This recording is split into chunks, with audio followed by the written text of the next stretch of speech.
परमेश्वर अच्छा है प्रियो। आणि प्रियाने देव चांगला आहे। प्रभु ने बड़ी दया करुणा करके आज हमें उसके भवन में लाया। आणि देव मोठी दया आणि कृपा करून आज आपल्याला त्याच्या मंदिरात घेऊन आलाय। तो जैसे आज हम उसके पवित्र भवन में आए, आज 13वां दिन है प्रभु की उपस्थिति में। आज जसे आपण त्याच्या पवित्र भवन मध्ये आलेलो आहोत, आज 13वा दिवस आहे प्रभूच्या उपस्थितीमध्ये। तो हम वचन पढ़ेंगे, हम पढ़ेंगे यशायाह अध्याय 55। तर आपण वचन वाचू यशायाह अध्याय 55, आयसाया 55 और उसका 6 से 9। त्याचं वचन 6 ते 9 पर्यंत। आयसाया यशायाह अध्याय 55 अध्याय 55 6 to 9। त्याचं वचन 6 ते 9 पर्यंत। आयसाया यशायाह 55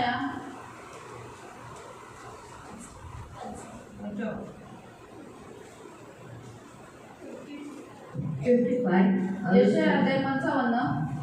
जब तक यहोवा मिल सकता है तब तक उसकी खोज में रहो, जब तक वह निकट है तब तक उसे पुकारो। दुष्ट अपनी चाल चलन अनर्थकारी अपने सोच विचार छोड़कर यहोवा की ओर फिरे और वह उस पर दया करेगा, और हमारा परमेश्वर की ओर फिरे वह पूरी रीति से उसको क्षमा करेगा। क्योंकि यहोवा कहता है, मेरे विचार तुम्हारे विचार एक समान नहीं, वह तुम्हारी गति और मेरी गति एक सी नहीं है। क्योंकि मेरी और तुम्हारी गति में, मेरे और तुम्हारे सोच विचारों में आकाश और पृथ्वी का अंतर है। परमेश्वर प्राप्तीचा काळ आहे, तोवर त्याला शोधा, तो जवळ आहे, तोच त्याचा धावा करा।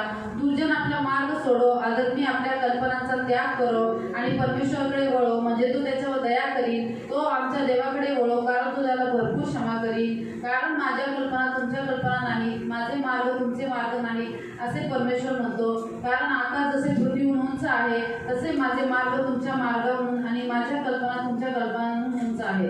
आमीन। प्रिय, हम यहाँ देखते हैं कि परमेश्वर हमें कहता है, जब तक यहोवा मिल सकता है तब तक उसे खोजो। आणि प्रियानो, देव आपल्याला म्हणतो की जोपर्यंत परमेश्वर आपल्याला भेटतो तोपर्यंत आपल्याला शोध करायचा आहे। आज इस संसार में लोग काम ढूंढते हैं, घर ढूंढते हैं, पत्नी ढूंढते हैं, पति को ढूंढते हैं, बहुत सारी वस्तुएं, खोए हुए पैसे को ढूंढते, पैसे कहाँ मिलेगा वो ढूंढते हैं। लेकिन आज इस संसार में परमेश्वर कहता है कि मनुष्य ने किसको ढूंढना है? परमेश्वर को।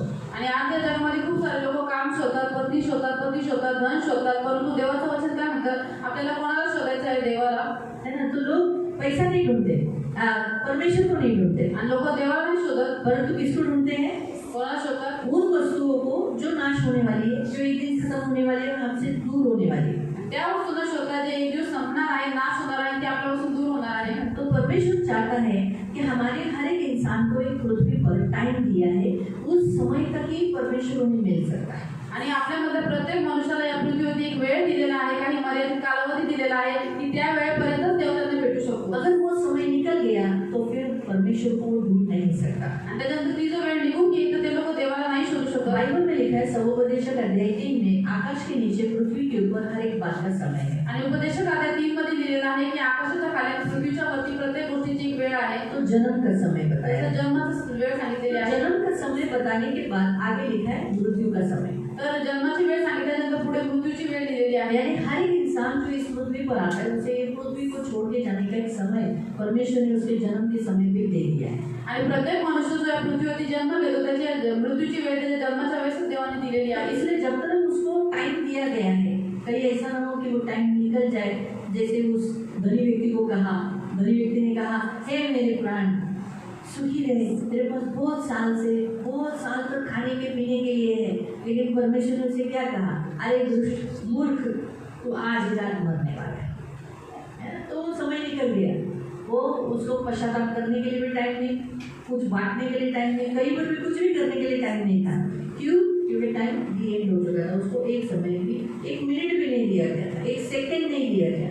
आणि जसं धनी व्यक्तीच्या हातातून वेळ निघून गेली, तो त्याच्या जीवाला म्हणला की हे जीवा खा, मी तुझ्याकडे भरपूर दिवस पूर्वी एवढा साठा करून ठेवलेला आहे, मग तू देव त्याला दारे मूर्ख, आज रात्री तुझा प्राण घेतला जाईल। जसं धनी व्यक्तीच्या हातातून वेळ निघून गेला, त्याला एक क्षणही भेटला नाही। तसंच वेळ निघून गेल्याच्या नंतर तो वो फिर हमें समय नहीं मिलेगा, हमें परमेश्वर हमें नहीं मिलेगा। क्योंकि मृत्यु के बाद, पृथ्वी छोड़ के जाने के बाद हम परमेश्वर को ढूंढ नहीं सकते। कारण की मृत्यूच्या नंतर म्हणजे पृथ्वी सोडून गेल्यानंतर आपण देवाला नाही शोधू शकत। परमेश्वर ने हमें इस पृथ्वी पर इसलिए भेजा है ताकि हम परमेश्वर को ढूंढे। आणि देवाने आपल्याला पृथ्वीवर यासाठी पाठवलं की आपण त्याचा शोध करावा, परमेश्वर के पास रहे, देवाच्या जवळ और राहावं, हम उसके हैं, कारण की आपण त्याचे हम आहोत, उसके कहलाए।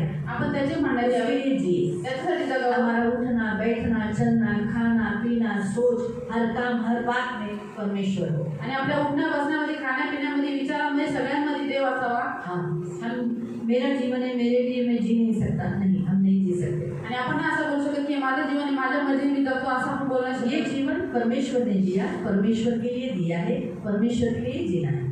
आणि हे जीवन प्रभूने दिलेलं आहे, देवाने दिलेलं आहे आणि देवासाठी ते जीवन जगायचं आहे। इसीलिए परमेश्वर चाहता है कि हर एक इंसान जब पृथ्वी पर जन्म लेता है तो उसने परमेश्वर को ढूंढना है।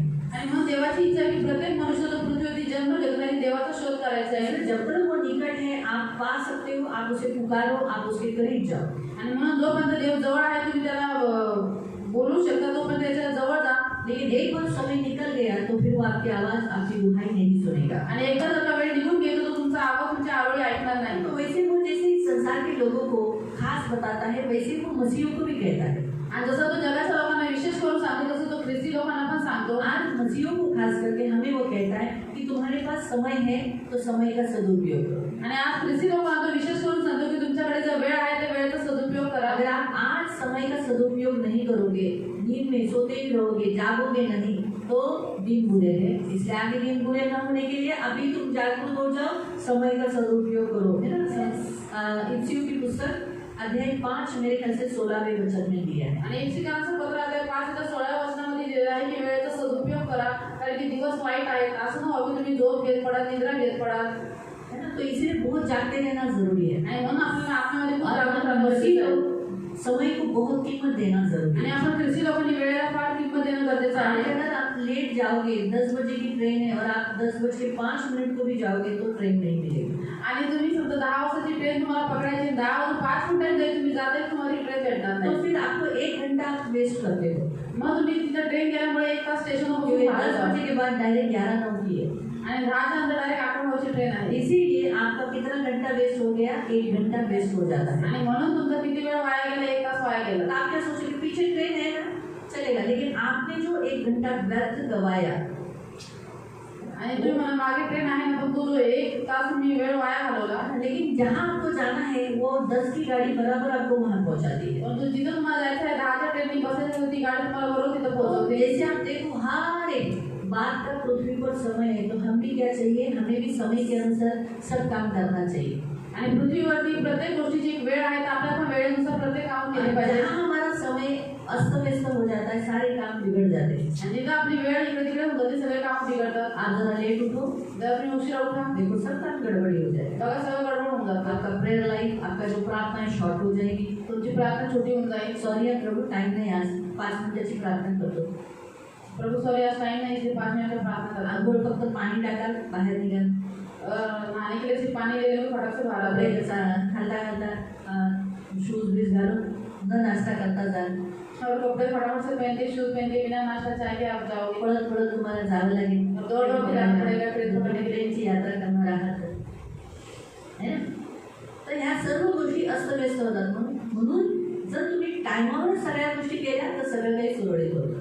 ये सारी बातें अस्त व्यस्त हो जाती है। यदि आप टाइम से सब कुछ करोगे तो सब बातें अच्छे से हो जाती हैं। आज आपल्याकडे वेळ आहे ना, तर आपण आजच देवाला शोधलेला विषय उत्तम आहे। जर देव हातातून निघून गेला, ती वेळ निघून गेली, मग देव आपल्याला भेटणार नाही।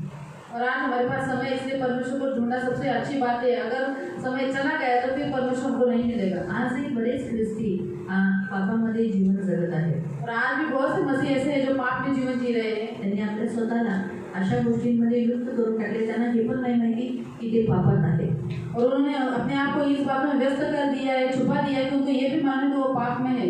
परंतु काय होतं, ते पापामध्ये एवढे व्यस्त झालेले आहेत की त्यांना हे पण नाही माहिती की त्यांच्याकडून ह्या चुका होत आहेत। और वो पाप में इतने व्यस्त हो चुके हैं उनको मालूम ही नहीं कि उनसे ये सारी गलतियां हो रही है। म्हणून श्रेष्ठ गीत अध्याय 3 मध्ये लिहिलेलं आहे, इसलिए गीत रत्न अध्याय 3 मध्ये दिलेला आहे। श्रेष्ठ गीत अध्याय 3, गीत रत्न अध्याय 3 वहाँ पर ये जो श्रेष्ठ गीत जो अध्याय है ये कलीसिया और प्रभु के विषय पर बताया गया है कि प्रभु अपनी कलीसिया के विषय पर क्या कहता है, वधू अपने वर के विषय पर, यानी कलीसिया अपने यीशु के बारे में क्या कहता है, प्रभु यीशु अपनी कलीसिया में क्या चाहता है। कलीसिया की कौन सी परिस्थिति है, कलीसिया कौन सी बातों में फंसी हुई है, ये सारी बातें आप श्रेष्ठ गीत में जान सकते हो। आणि गीत रत्नामध्ये प्रभू आपल्या मंडळीबद्दल काय बोलतो आणि मंडळी प्रभूची कशी स्तुती करते याच्याबद्दल दिलेले आहे आणि देव आपल्या मंडळीतून काय इच्छा करतो ते पण याच्यामध्ये दिलेलं आहे। लेकिन हम यहाँ देखते हैं प्रियो,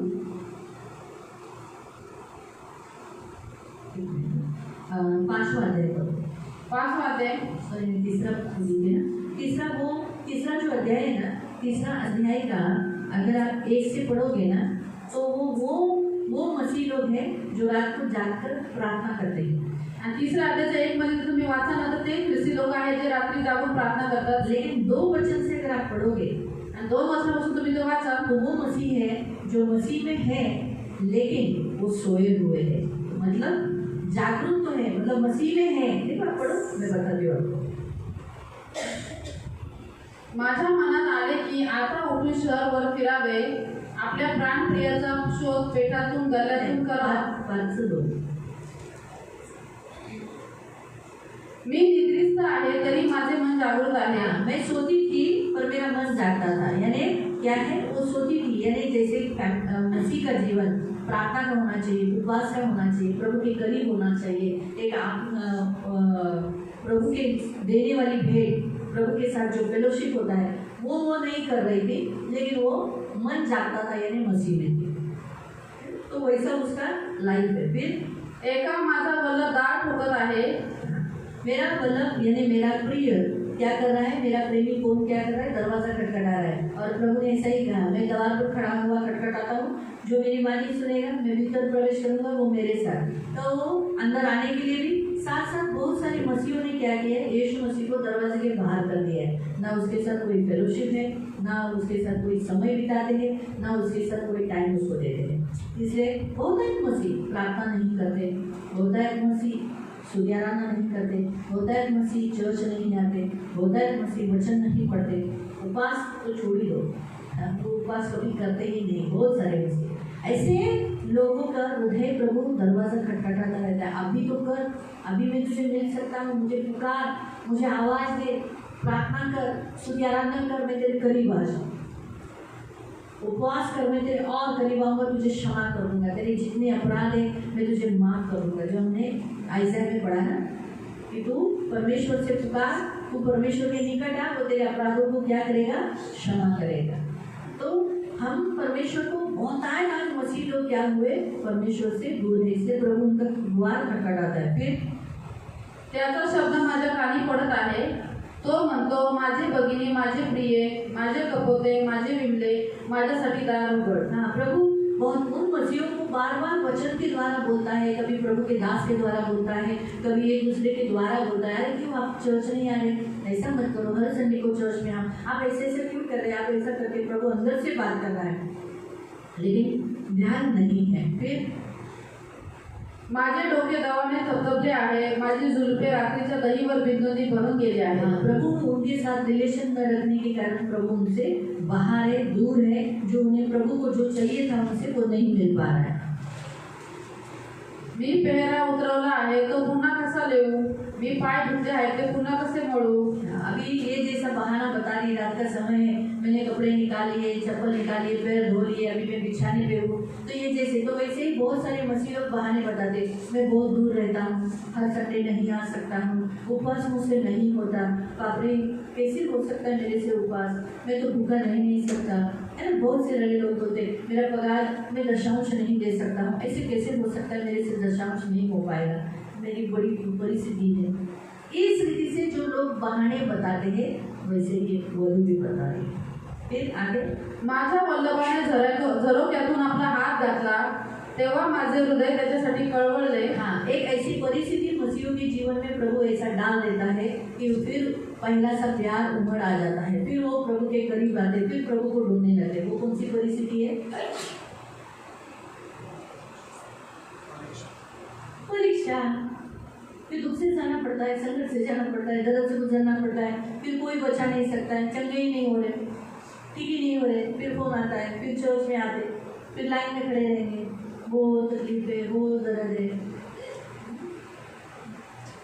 फिर चर्च याद आ जाता है, फिर प्रभु याद आ जाता है, घर में समस्या, पर घर में झगड़े हो रहे, पैसे नहीं मिल रहे, ऐसे ये जो सारी समस्या थे। फिर आगे मी आपल्या वल्लभासाठी दार उघडायला उठले। फिर वो प्रार्थना करना चालू हो गई, चर्च जाना चालू हो गए। फिर आगे तेव्हा अडसराच्या मुठीवरील गंधरस माझ्या हाताला लागला, माझ्या बोटांवरून त्याचं द्रव्य ठिबकला। मी आपल्या वल्लभासाठी दार उघडले आणि पाहतो तर तो निघून गेला होता। वो चला गया है ना। तो बी केयरफुल, जब तक परमेश्वर मिल सकता है तभी पुकारो, नहीं तो क्या होगा। एक बार प्रभु हम हमारे लिए समय दिया है, समय से पहले निकल गया, फिर क्या होता है देखो आगे बढ़ेंगे। तो बोलत होता तेव्हा माझा जीव ठिकाणावर नव्हता। मी त्याचा शोध केला पण तो सापडला नाही। मी त्याला हाका मारल्या पण त्याने उत्तर दिले नाही। नगरात फिरणारे जागरणे मला भेटले, त्यांनी मला मार देऊन घायल केले। तटाच्या रखवालदाराने माझा शालू हिसकावून घेतला। तो इसलिए विपत्तियों से गुजरना पड़ता है। जब तक परमेश्वर मिलता है, मिलो ढूंढो, हर एक प्रकार है परमेश्वर को ढूंढने का। चर्च आना, उपवास प्रार्थना करना, सूर्य आराधना करना, ये एक सब प्रभु ने मार्ग रखे हमारे सामने। वैसे तो एक ही मार्ग है, यीशु मार्ग, लेकिन इस यीशु मार्ग में हम आने के बाद परमेश्वर को नाना प्रकार से हम प्रभु को ढूंढ सकते हैं। जैसे वचन से प्रभु के करीब जा सकते हैं, उपवास प्रार्थना से प्रभु के करीब जा सकते हैं, लेकिन उसके लिए सबसे पहला प्रभु चाहता है हम पश्चाताप करें। आणि उपवास आणि प्रार्थना करण्याच्या पहिले देवाची इच्छा आहे की आपण पश्चाताप करावा। हम हमारे एक एक पापों को, जैसे 7वें वचन में लिखा है, दुष्ट अपनी चाल चलन अनर्थकारी अपनी सोच विचार छोड़कर यहोवा की ओर फिरे। आणि जसं 7व्या वचनामध्ये दिलेलं आहे की दुर्जन अपना मार्ग सोडो, आदरणीय आपल्या कल्पनांचा त्याग करो, त्याने परमेश्वराकडे वळो। तो परमेश्वर चाहता है कि हम मसीह लोग हैं, हम प्रभु के लोग हैं, पवित्र किए हुए लोग हैं, हमें ऐसे कोई गलत काम, अनर्थ काम, बुरे काम हमें न हो। तर देवाची इच्छा आहे की आपण ख्रिस्ती लोक आहोत, पवित्र केलेले लोक आहोत, म्हणून आपल्यामध्ये अधर्माचे काम, वाईट कामं नसावी। हम ऐसे लोग हो जो प्रभु के लिए, प्रभु के एक अच्छे गवाह और दूसरों के लिए एक अच्छा आदर्श रहे। आणि आपण असे लोक असावे की प्रभूचे एक चांगले साक्षीदार आणि दुसऱ्यांसाठी आपलं जीवन आदर्श असलं पाहिजे। लोग हमारे जीवनों को देखकर वैसे जीवन जीने की इच्छा रखें, आणि लोकांनी आपलं जीवन बघून तसंच जीवन जगण्याची इच्छा ठेवावी। ऐसा हमारे द्वारा प्रभु की महिमा करें आणि आपल्याद्वारे देवाचा गौरव करावा। तो ऐसा हमारा जीवन होना चाहिए। आणि असं आपलं जीवन असलं पाहिजे। तो इसीलिए प्रियो प्रभु के वचन के अनुसार प्रभु चाहता है कि अभी हम सोना काफी बंद हो गया, लेकिन आज हमें जाग उठने की जरूरत है, हमें प्रार्थना करने की जरूरत है।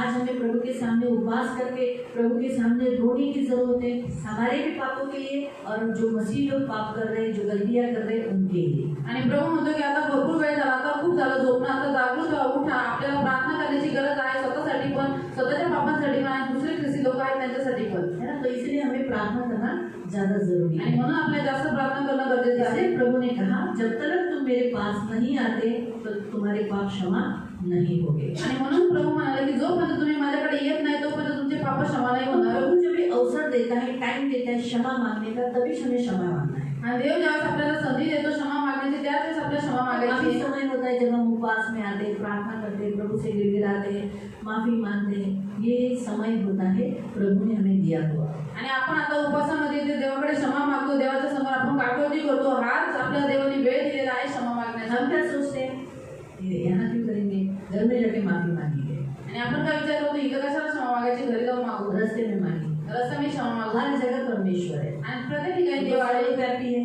तो सर्वव्यापी आहे, सर्वज्ञानी है, सर्वज्ञानी आहे, हम कहीं पर भी माफी मांग सकते हैं। आणि आपण कुठेही क्षमा मागू शकतो। लेकिन जिससे हमें क्षमा मांगना है, उसने जो भी कहा है मान लो, तभी मांगना जरूरी है ना।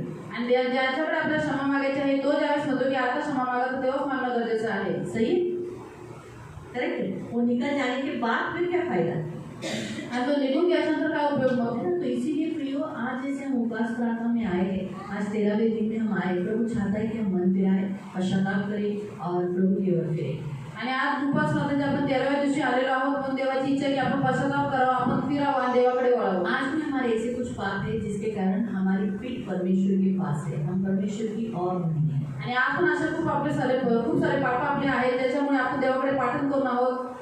तो इसीलिए हमें परमेश्वर की ओर फिरना है। आणि म्हणून आपल्या देवाकडे वळायचं आहे। तो ऐसे कुछ गुप्त पाप है, जो छोटे छोटे सूक्ष्म पाप, जो हमें लगता है ये पाप नहीं है, ये गलतियां नहीं है, तो कमजोरी है, या ये तो सही बात है, जो कुछ ओरिजिनल है वही बातें कर रहे हैं।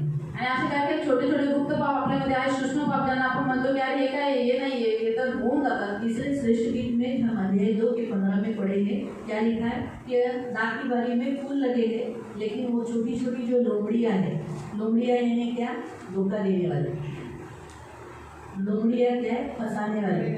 आणि म्हणून गीतरत्न अध्याय 2 मध्ये दिलेलं आहे की जे छोटे छोटे कोल्हे आहेत जे आमच्या द्राक्षाच्या मळ्याची नासधूस करतात त्यांना धरा, कारण की आमच्या द्राक्षाचे मळे फुललेले आहेत. तो इसलिए उन्हें पकड़ना जरूरी है कि अगर उसे नहीं पकड़ेंगे तो वो क्या करेंगे, हमारे जो मसीह लाइफ को खराब कर सकते हैं. आणि म्हणून कोल्हे म्हणजे काय, धोका देणारे, फसवणारे, तर आपण त्यांना पकडायचं आहे. त्यांना जर नाही पकडलं तर ते आपल्या ख्रिस्ती जीवनाचं नुकसान करू शकतात. आप नोट करो, जब किसी को स्किन डिजीज होती है, आणि तुम्ही नोट करा, कोणाला जर स्किन डिजीज होते, उसको छूने से, उसके नजदीक जाने से, उसके पास बैठने से उसे भी स्किन डिजीज होती है. आणि जो कोणी व्यक्ती त्याला स्पर्श करतो, त्याच्या जवळ जातो, त्याच्या जवळ बसतो, त्याला सुद्धा स्किन डिजीज यहाँ होते. तक उसके कपड़े भी इस्तेमाल करने से या उसका टॉवेल, उसके साबुन या उसकी कोई भी वस्तु पहनने से स्किन डिजीज होती है. आणि त्याचे कुठलेही कपडे घातल्याने, त्याचा टॉवेल किंवा साबण वापरल्याने पण त्वचेचा रोग होतो. तो ऐसे ही कुछ पाप है, अगर ये पाप करने वाले लोगों के साथ भी हम संगति करते तो हमें भी वो आदत लग जाती है. आणि म्हणून अशीच काही पाप आहेत, हे पाप करणाऱ्या लोकांसोबत ज्यावेळेस आपण संगती करतो, आपल्या पण सवयी तशाच होऊन जातात. हम मसीह, हम मूर्ति पूजा नहीं करते, आपण ख्रिस्ती आहोत, मूर्ती पूजा नाही करत, दारूटोना नहीं करते, दारूटोना नाही करत, व्यभिचार नहीं करते, व्यभिचार नाही करत, व्यसन नहीं करते, व्यसन नाही करत, तिरस्कार नहीं करते, तिरस्कार ऐसे नहीं सब करत. काम हम नहीं करते. ही काम आपण नाही करत. लेकिन आज भी ऐसे, जैसे बाइबल में लिखा है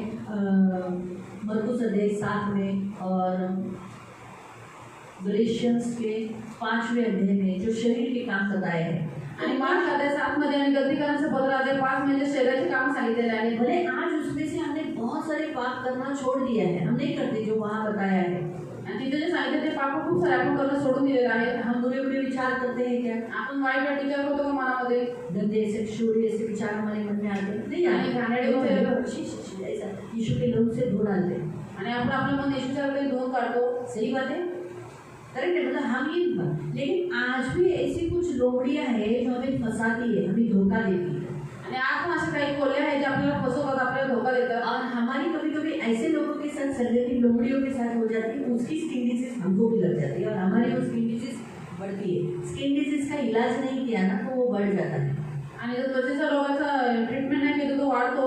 है ना, तो वो बढ़ते जाएगा. अगर सोचो यहाँ आया है गजकरण या स्किन डिजीज, तो यहाँ पर बार बार खुजली आएगी और वो यहाँ से यहाँ से यहाँ से यहाँ से फैलता है. आणि जर का एका ठिकाणी जर खुजली झालेली असेल तर ती पसरत जाते. या फिर यहाँ कोई दाग आया है तो दाग फैलते फैलते फैलते फैलते जाएगा, किंवा कुठे डाग आलेला आहे तो पसरत जातो. है ना. तो इसीलिए जो वो छोटा दाग होता है उसी घड़ी उसे बुझाना, उसे मिटाना जरूरी होता है. ज्यावेळेस तो छोटा डाग असतो त्याच वेळेस त्याला ट्रीटमेंट करणं गरजेचं तो असतं. बड़ी होने के बाद ज़्यादा खर्चा होता है और दर्द भी उठाना होता है. आणि जास्त वाढल्यानंतर जास्त खर्च होतो आणि जास्त दुःख उचलावं लागतं. आज हम एक ऐसे पाप को देखेंगे जो हम मोस्टली हमारे सबके द्वारा होता है. आणि आज आपण असं एक पाप बघू जे आपल्या सगळ्यांच्या द्वारे मोस्टली होतं. गॉसिपिंग और speaking unkindly of those who is not present, यानी गप्पा मारणं, निंदा करणं किंवा त्या व्यक्तीबद्दल बोलणं जो व्यक्ती त्यावेळेला तिथे उपस्थित नसणं. आणि गप्पा मारणं, निंदा करणं आणि त्या व्यक्तीबद्दल वाईट बोलणं ज्यावेळेस तो व्यक्ती इथं प्रेझेंट नसतो. सच है, आपको समझ में आया? गप्पा मारना कोई पाप है? लोगों के बारे में बातें करना कोई पाप है? नहीं, मैंने क्या बोला, गप्पा मारना. गप्पा मारना, हाँ, गप्पा मारना बातचीत करना पाप है क्या? नहीं. लेकिन जब बातचीत करते समय हम किसी के भेद खोलना, ये पाप है. आणि गप्पा मारत असताना कोणाची तरी गुप्त गोष्टी उघड करणं हे पाप आहे.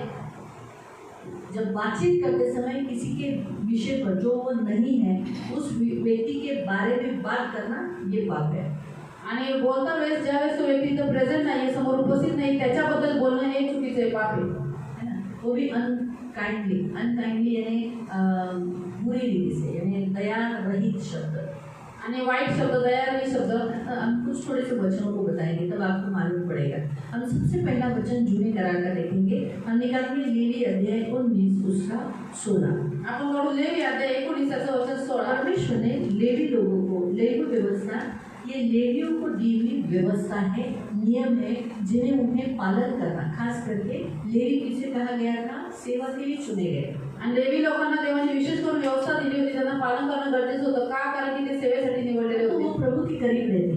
आणि ते देवाच्या जवळ आप असतात. सब लेवी गोत्र से, तुम्ही सर्वजण लेवी वंशातून आहात. आपको प्रभु ने सेवा के लिए चुना है। तुम्हाला देवाने सेवेसाठी निवडलेलं आप आहे. नहीं सकते उंगली दीदी है और जो जो सेवक है वो लोग ये नहीं, मैं भी, मेरे साथ साथ आप सभी लोग सेवक हो। आणि आमच्या सोबत तुम्ही सगळेजण सेवक जो आहात. प्रभु की सेवा करता है वो लेवी गोत्र से है। आणि जो प्रभूची सेवा करतो तो लेवी वंशातून आहे. तो आप कैसे सेवक हो? तुम्ही कसे सेवक आहात? आप गोस्पेल देते हो तुम्ही सुसमाचार सांगता अब सेवक हो गए, तर तुम्ही सेवक झाले, शिष्य झाले. आप स्तुति आराधना करते हो तुम्ही स्तुती आराधना करता. तो स्तुति आराधना देने वाला क्या दे रहा है? परमेश्वर को दूध दे रहा है ना। स्तुती आराधना करणारा परमेश्वराला दूध चढवतोय. आपकी जो स्तुति आराधना वो धूप है। आणि तुमची स्तुती आराधना ती धूप आहे. हम सब अन्य जाति से, आपण सर्वजण अन्य जातीतून आहोत. हम सबने मूर्ति पूजा की, सगळ्यांनी मोस्टली मूर्ती पूजा केली. सही है? और हम जानते थे मूर्ति को हम क्या देते थे? धूप जलाते थे। आणि मूर्तीसाठी आपण धूप जाळायचो. आज हम वो नहीं करते। आणि आज आपण ते नाही करत. तो आज उस धूप की जगह पे हम क्या करते हैं? स्तुति आराधना। आणि त्या धूपच्या ठिकाणी आज आपण स्तुती आराधना करतो. तो ये लिखा है इब्रानियों की पुस्तक 13 में। आणि हे लिहिलेलं आहे इब्रिकांचं पत्र अध्याय 13 मध्ये. हमारी जो स्तुति आराधना, इन फोटो का जो अर्पण है, आप जब और आप देखो जो धूप चढ़ाने वाला कहाँ होता है? नजदीक। आणि धूप चढवणारा देवाच्या जवळ असतो, पुढे असतो. और बाकी के सब पीछे रहते हैं। बाकी सगळे तो मागे. आप जब स्तुति आराधना करते हो तो आप किसके करीब हो? तो स्तुति आराधना करने वाला सेवक हो गया ना उस समय, याजक हो गया ना। सच है? करेक्ट है? तो आप याजक हो गए, सेवक हो गए। तो अभी नए करार के अनुसार सेवक और जुने करार के अनुसार याजक, आणि नवीन करारानुसार सेवक आणि जुन्या करारानुसार याजक. है ना। तो आप स्तुति आराधना करते हो, प्रार्थना करते हो, तुम्ही स्तुती आराधना करता, प्रार्थना करता, सही, उपवास रखते हो, उपवास करता, प्रभु को भेंट देने के लिए अपना हाथ आगे करते हो। प्रभूला अर्पण देण्यासाठी तुमचा हात पुढे करता. तो इसका मतलब आप सेवक हो। याचा अर्थ तुम्ही सेवक आहात. सेवकों के लिए खास ये लेवी अध्याय दिया गया है। आणि सेवकांसाठी विशेष करून लेवी अध्याय दिलेला उन्हें आहे. कुछ आज्ञाओं को दिया गया है, कुछ नियमों को दिया गया है जो उनसे वो नहीं चाहता। खास करके इसलिए नहीं चाहता क्योंकि वो प्रभु के करीब है, प्रभु के नजदीक है, प्रभु के आगे रहते हैं। तो सारी प्रजा के आगे वो रहते हैं, इसलिए उनमें ये पाप नहीं हो, इसीलिए वो खास करके बताता है कि तुम्हें ये नहीं करना। आणि देवी सगळ्या प्रजेच्या पुढे असतात म्हणून देवाच्या जवळ असतात म्हणून देव विशेष करून सांगतो की ही पाप तुम्हाला नाही करायची. तो वहाँ बताया है आपल्या लोकांमध्ये चहाड्या करीत इकडे तिकडे फिरू नकोस. आपल्या लोकांमध्ये कुठे? हमारे ही लोगों में यहाँ वहाँ चहाड़ा कराया जाता है, निंदा करने के लिए, गपशप करने के लिए, गपशप बातें, इसकी बातें उधर, उसकी बातें इधर, इधर बातें उधर लगाना, इधर की बातें उधर लगाना। अच्छा तुझे मालूम है क्या ऐसा ऐसा फलाना फलाना है? अरे तुझे मालूम है क्या ये करना, क्या करो? बंद करो, ये करना एक पाप है। और ये फिर आपल्या शेजाऱ्याच्या जीवावर उठू नकोस, मी परमेश्वर आहे. आपल्या शेजाऱ्याच्या जीवावर उठू नको। अभी हम तो थोड़ी, हम क्या किसी का हत्या करते हैं क्या? हमारे हिंदी में लिखा है, देखो हिंदी में लिखा है लघु बहना। हाँ, तो जब हम अभी सोचो मैं इसके बारे में बोल रही हूँ आणि विचार करा मी हिच्याबद्दल बोलते और बुरा बात बोल रही हूँ, आणि हिच्याबद्दल वाईट बोलते. इसका मतलब मैं इसके पीठ पीछे छुरा को पोस रही हूँ। आणि याचा अर्थ मी हिच्या पाठीमागे सुरी खुपसते. तो फिर क्या आएगा? छुरी बसने पे क्या आएगा? आणि सुरी मारल्यानंतर काय येतं? जब इसे मालूम पड़ेगा दीदी दीदी की मेरे बारे में ऐसा बोला, बाप रे, ज्यावेळेस हे माहिती होतं दीदी माझ्याबद्दल असं बोलल्या, सोचा भी नहीं था। वाटलं नव्हतं हे. छे, तो क्या हो गया इधर? तर हृदयाला दुःख होतं. और जब दर्द आता है तो खून आता है ना, तो आदमी की किसी खून आए ना, तर आत्मकिती रक्त येईल. फिर हमेशा दीदी से दूर। हाँ दीदी बोला तुमची वस्तू दीदी पासून दूर राहते, काय द्यायला ते घेतात आहे. आपको समझ में आ रहा है? परमेश्वर बिल्कुल नहीं चाहता कि हम लुटा करके फिरे, यानी यहाँ की वहाँ, यहाँ हर घर घर में घूमे। बाइबल में नए करार में जवान विधवाओं को खास कहा गया था। आणि देवाची इच्छा नाही की आपण प्रत्येक ठिकाणी घराघरामध्ये चुकल्या लावून फिरायला. आणि बायबलमध्ये तरुण विधवांना विशेष करून सांगितलेलं होतं, कारण त्यांचा स्वभाव तसा होऊन जातो नंतर, और उनका स्वभाव बाद में ऐसा बन जाता है. कारण म्हणून त्यांना लग्न करायला सांगितलं। इसलिए जवान विधवाओं को शादी करने के लिए कहा है. पाप नाही, त्या विधवा झाल्या तर त्यांनी लग्न केलेलं अतिशय उत्तम। अगर वो विधवा हो चुकी तो उन्हें विवाह करना सबसे उत्तम है. वाचूया 5वां अध्याय त्याचं 13। हम दिखाएंगे पहले तिमोथियों की पत्री अध्याय 5 उसका वचन 13 फिर तुम्ही 11 पासून वाचा म्हणजे तुम्हाला कळेल। और 11 से हम पढ़ेंगे. फर्स्ट तिमोथी पहिला तिमोथेला पत्र 5वां अध्याय 11 वचन। 11वां वचन। यहाँ विधवाओं के बारे में बताया गया है कि उन्हीं विधवाओं को जानना, उन्हीं विधवाओं का नाम लिखना जो एक पत्नी की हो, भले काम करती हो, बच्चों का पालन पोषण किया हो, अतिथि सत्कार किया हो, पवित्र लोगों के पैर धोए हो। पैर धोए मतलब ऐसे पैर नहीं धोना, मतलब उनकी सेवा की हो, घर में आने के बाद दुखियों की सहायता की हो, यानी जरूरतमंद। जब भी उसने देखा है कि अरे वो खुद विधवा है, जैसे पत्रस ने मेलेल्या बाईला जीवन ते केलं तिच्याबद्दल नाही का सांगितलं, ती स्वतःच एक गेली होती, पण ती काय करत होती, स्वतः किती जणांना तिने मदत केली, कपडे शिवून ती बोली का मला तुमची गरज आहे पैशांची, तुम्ही मला मदत करा। बायका पत्रसला सांगत होते, काय सांगत होते की मला आम्हाला इतकी मदत केली, हिचे का शिवलेले कपडे, असं म्हणून त्यांना काही दाखवलं ना। मतलब ऐसी विधवा जो मदद करती हो और हर भले काम के लिए मन लगाया हो, ऐसे। लेकिन अब 11 वचन, परंतु तरुण विधवांना नोंदवू नये, कारण जेव्हा त्या कामुक होऊन ख्रिस्ताला सोडतात तेव्हा त्या लग्न करायला पाहतात। अशाने त्यांना शासन होईल, कारण त्यांनी आपल्या पहिल्या प्रतिज्ञेचा भंग केला आहे। शिवाय घरोघर फिरून ते आळशी होतात। घर घर घूम के वो लोग क्या हो जाते, आलसी हो जाते। उन्हें घूमना अच्छा लगता है, काम करना अच्छा नहीं लगता, फिर आयता बैठ के खाने की इच्छा लगता है, क्योंकि घर घर घूमने के बाद उन्हें क्या मिलेगा, खाना मिलेगा, पानी मिलेगा, चाय मिलेगा। सही बात है। तो वो खाने के आज चलो आज इनके घर में, कविता के घर में, दोपहर में मेघा के घर में, शाम को आनंदी सिस्टर के घर में, फिर रात को पूनम के घर में। क्यों, उसका पति शाम को आएगा ना तो फिर अच्छा खाना मिलेगा, तो इसलिए रात को उसके घर में, रात के घर घर में ऐसी फिर आगे लिखा है, आणि त्या आळशी होतात इतकेच नव्हे तर वटवट्या व लुडबुड्या होतात। आणि लिखा है सिर्फ आलसी नहीं, कहता है बकबक करती रहती है और दूसरों के कामों में हाथ डालती है और आणि बोलू रहे थे बोलतात, अनुचित बातें बोलती है पीठ पीछे। आपको समझ में आया? तो नया करार भी हमें ये बताता है ये एक ऐसा पाप है जो अक्सर मसीहों से होता है ज़्यादा बात करने के कारण। आणि नवीन करार में आपल्याला सांगतो की हे असं पाप आहे जे ख्रिस्ती लोक मोस्टली होतं जास्त बोलल्यामुळे। तो जो बाइबल में लिखा है, नीति वचन अध्याय 18 के वचन में लिखा है, हमारी जबान में जीवन और मृत्यु है। आणि बाइबल में नीति सूत्रे अध्याय 18 मध्ये दिलेला आहे की आपल्या जीवेमध्ये जीवन आणि मृत्यू आहे। संभालना जानेगा वो उसका फल खाएगा, आणि जो तिला कामामध्ये आणणं जाणतो तो त्याचे फळ भोगेल। तो इसीलिए प्रियो हमें अपनी जबान से बहुत बात करो, आप अच्छी करो, एंजॉय करो बात करते समय, लेकिन किसी के बारे में जो अगर आपको बात करना है तो वो व्यक्ति प्रेजेंट होना चाहिए, वो व्यक्ति सामने होना चाहिए, उस व्यक्ति के सामने बात करो। अगर आप उस व्यक्ति के सामने बात नहीं कर सकते तो फिर पीछे बात नहीं करो। तुम्ही बोलू शकता तुम्हाला जे बोलायचं आहे ते, परंतु त्या व्यक्तीबद्दल जो व्यक्तीबद्दल तुम्ही बोलता तो समोर उपस्थित असला पाहिजे। जर तुम्हाला तोंडावर बोलायची हिंमत नाही तर पाठीमागे त्या व्यक्तीला काही बोलू नका। लेकिन अच्छी बात आप घर में कर रहे हो, पीठ पीछे उस व्यक्ति के पीठ पीछे कर रहे हो, वो कोई बात नहीं, वो अच्छी है करो। जैसे आप घर में जब बात करते हो, एक दूसरे के बारे में बात करते हो, अच्छी बातें करते हो, तो आप जरूर अपने घर में बातचीत कर सकते हैं। लेकिन बुराई, निंदा उस व्यक्ति के बारे में, यहाँ हमारा विषय क्या है, निंदा। आणि तुम्हाला तो बोलायचं तुम्ही त्या व्यक्तीबद्दल चांगल्या बोलू शकता, त्याची स्तुती करू शकता, परंतु त्या व्यक्तीच्याबद्दल वाईट बोलणं, त्याची निंदा करणं किंवा त्याचे पाप उघड करणं हे घरी करू नका। उस घर में उस व्यक्ति के पीठ पीछे नहीं करो, आणि या गोष्टी त्या व्यक्तीच्या पाठीमागे करू नका। प्रभु नहीं चाहता कि हम ऐसे व्यक्ति हो, आणि देवाची इच्छा आहे की आपण असे व्यक्ती बनावे।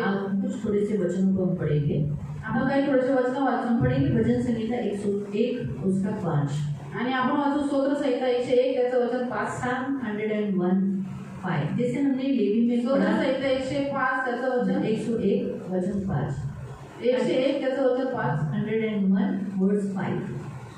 आपल्या शेतात हमने जो लेवी में देखा कि मैं परमेश्वर हूँ, तुम्हारा पवित्र परमेश्वर हूँ। तो हमारा पवित्र परमेश्वर के सामने हम एक याजक की नहीं, सेवक की नहीं भेंट चढ़ाते हैं, तो हमारे अंदर ये जो ऐसा सूक्ष्म पाप यानी छुपा हुआ पाप है, जो एक कोड़ की नहीं हमारे अंदर बढ़ रहा है, धीरे धीरे कर करके अब वो क्या हो गया, बढ़ गए हैं। इसलिए हमें जब किसी की भी बात कुछ मालूम हो गई तो ऐसा लगता है कब बताए, कभी मेघा आती है, कब मैं मेघा को बोलूं, आ गई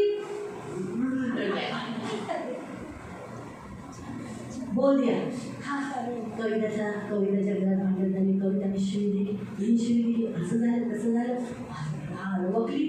मग ती किती खाल्ली ऐकली ना, तिने खाल्ली. ती मुली बाबा छान छान, आता आपण कोणाला तरी बोलूया, मग ती मायाला सांगेल मायावर करतात.